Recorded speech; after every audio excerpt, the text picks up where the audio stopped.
Olá, bem-vindo e bem-vinda ao Laboratório de Física da Unidade Curricular Fundamentos em Física de Eletricidade e Magnetismo. Vou apresentar aqui uma breve revisão sobre precisão de medidas de grandezas físicas, algarismos significativos e teoria de erros.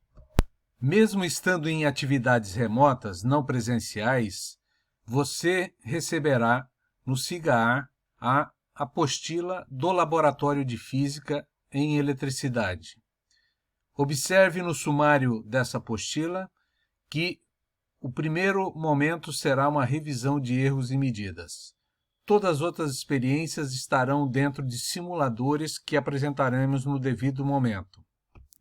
A visualização das medidas das grandezas físicas depende do tipo de instrumento, se ele é analógico ou digital. Os instrumentos analógicos possuem um ponteiro que faz a indicação da leitura, tendo como base uma escala. Nos instrumentos digitais, os valores das medidas aparecem diretamente no visor.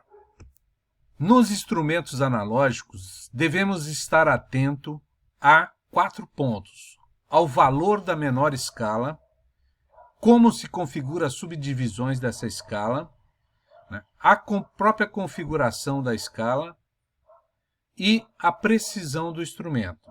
No que se refere à configuração da escala, vocês têm um desenho abaixo do lado direito que mostra que o zero da escala pode estar em diversas posições.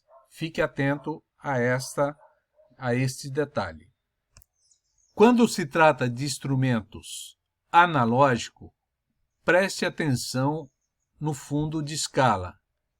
Exemplo, nas duas réguas abaixo, a precisão da escala são diferentes. Portanto, quando eu vou expressar uma leitura experimental, nesse caso, o erro da leitura está vinculado à metade do valor da divisão de escala. No caso de instrumentos digitais, adota-se o erro como a unidade das escalas discretas. Ainda nos instrumentos analógicos, fique atento às suas características, porque podemos ter instrumentos multifuncional, como é o caso do multímetro. Portanto, para cada opção que fizermos de grandeza física, teremos uma escala específica para essa grandeza física. Também no caso dos termômetros, a exemplo do lado esquerdo, atente-se que poderemos ter duas escalas no mesmo instrumento, neste caso, uma escala Celsius e uma escala Fahrenheit. Nos instrumentos analógicos, o circuito eletrônico desse instrumento é composto de diversos módulos. Cada módulo introduz parte dos erros que a medida pode ter. Portanto, teremos que sempre nos remetermos ao catálogo do instrumento para definir a sua precisão e a sua resolução. Temos aqui algumas vantagens e desvantagens da utilização dos instrumentos de medidas digitais. Gostaria de destacar o primeiro ponto de vantagem, que é o valor da grandeza é apresentado de forma cômoda e sem a necessidade de leitura de uma escala ou de estimar algarismos significativos duvidosos. Já de desvantagem, gostaria de ressaltar que esses aparelhos estão mais sujeitos a erros sistemáticos. Destaco aqui 2 instrumentos muito usados no laboratório de física de eletricidade e eletromagnetismo, que são os multímetros de bancada e o multímetro portátil. Observe que esses instrumentos são multifuncionais e, conforme o catálogo, será indicado para cada grandeza física, nesse exemplo da tabela abaixo, uma tensão de corrente contínua, será indicado a resolução e a precisão. Observe que nesse multímetro portátil, se fizermos a opção de uma leitura da corrente elétrica, e optarmos pela faixa de escala que envolve 20 A, nós teremos como precisão mais ou menos 2% da leitura, mais um fator multiplicador de 5 pela resolução.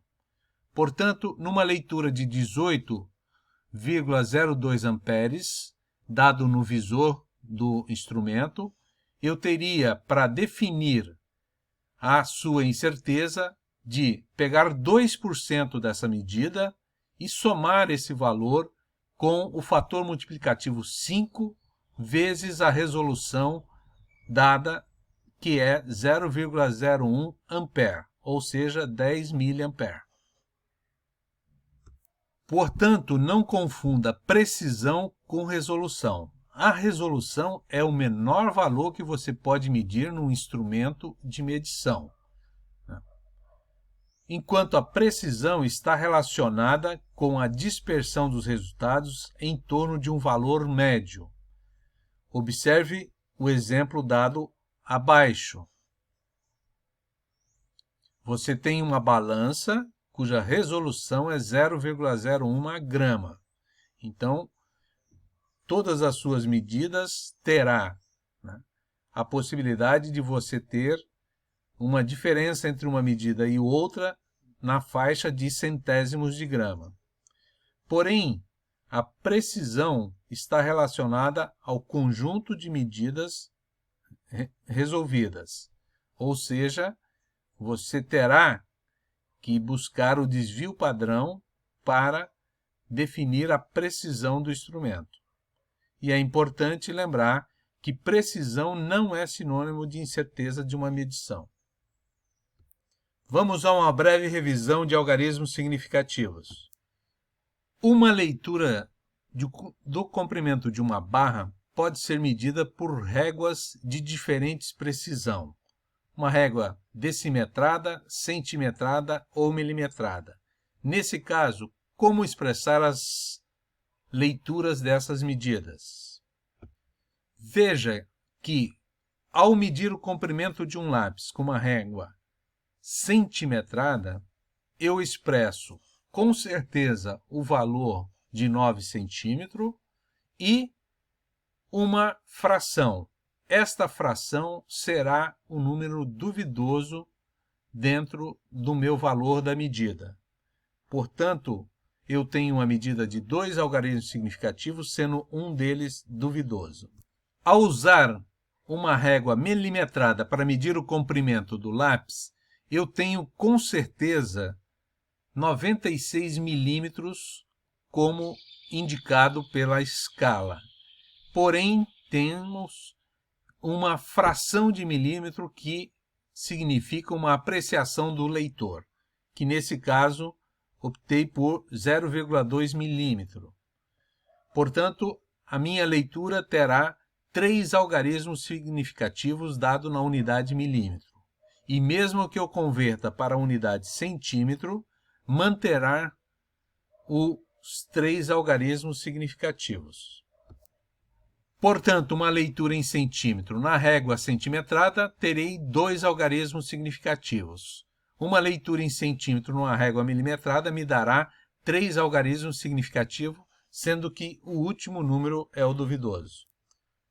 Observe que nas operações com algarismos significativos devemos estar atento à soma de grandezas medidas por instrumentos de precisões diferenciadas. Portanto, nesse exemplo, temos uma balança para medida de massa em gramas com precisões diferenciadas. Nesse caso, para a soma, prevalece, né, o valor de menor precisão para resolução e expressão do resultado. No caso de um cálculo de área que eu tenho 2 medidas dadas de comprimento, porém com instrumentos de precisões diferentes, eu tenho que levar em consideração, nessa multiplicação para obter a área, os algarismos significativos da parcela com menor número de algarismos significativos. Nas operações múltiplas com algarismo significativo, devemos efetuá-la passo a passo, levando em conta as regras que aprendemos com a mesma hierarquia utilizada na aritmética. Observe os dois exemplos ao lado direito.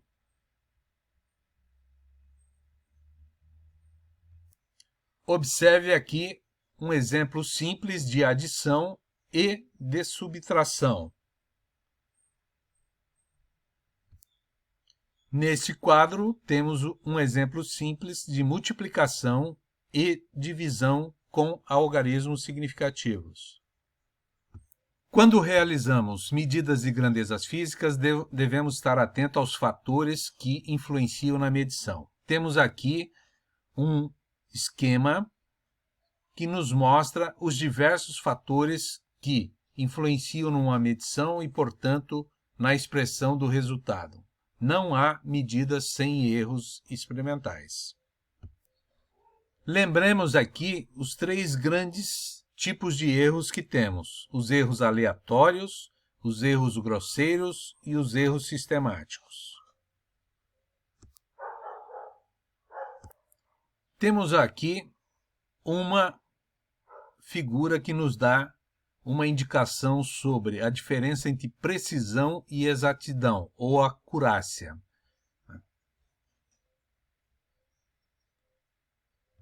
Nesse esquema ao lado esquerdo, nos dá a melhor indicação sobre a diferença entre precisão e acurácia. A precisão está relacionada ao erro estatístico, enquanto que a acurácia, a exatidão, está relacionado com o erro sistemático.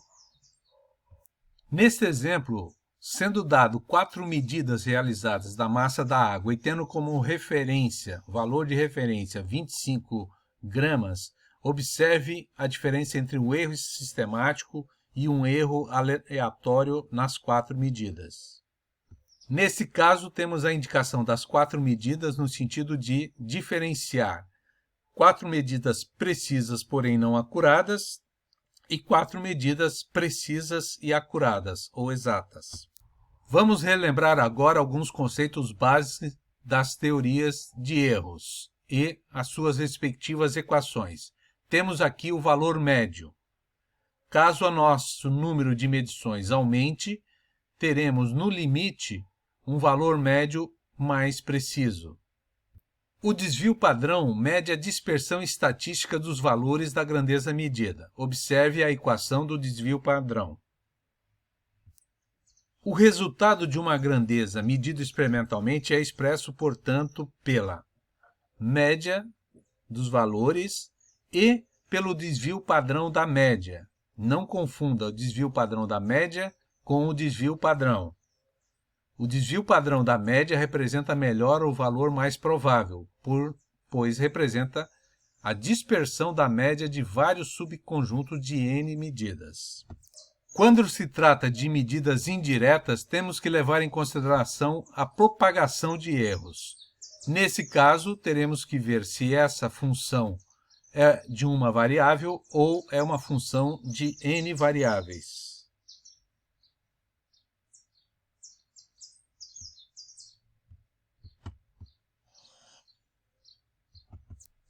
Numa função de uma variável, a propagação de erros é dada pela derivada da função em relação a x multiplicado pelo desvio padrão de x. No caso de funções de múltiplas variáveis, temos aqui a equação da propagação de erros. Observe aqui um exemplo de propagação de erro no cálculo de um volume de um cilindro. Temos como duas medidas diretas o raio e a altura, e a partir da equação do volume do cilindro, determinamos o valor do desvio dessa função de múltiplas variáveis. Fecho essa apresentação com um exemplo de como expressar o resultado final de uma medida, tendo como 10 medidas experimentais, conforme o quadro.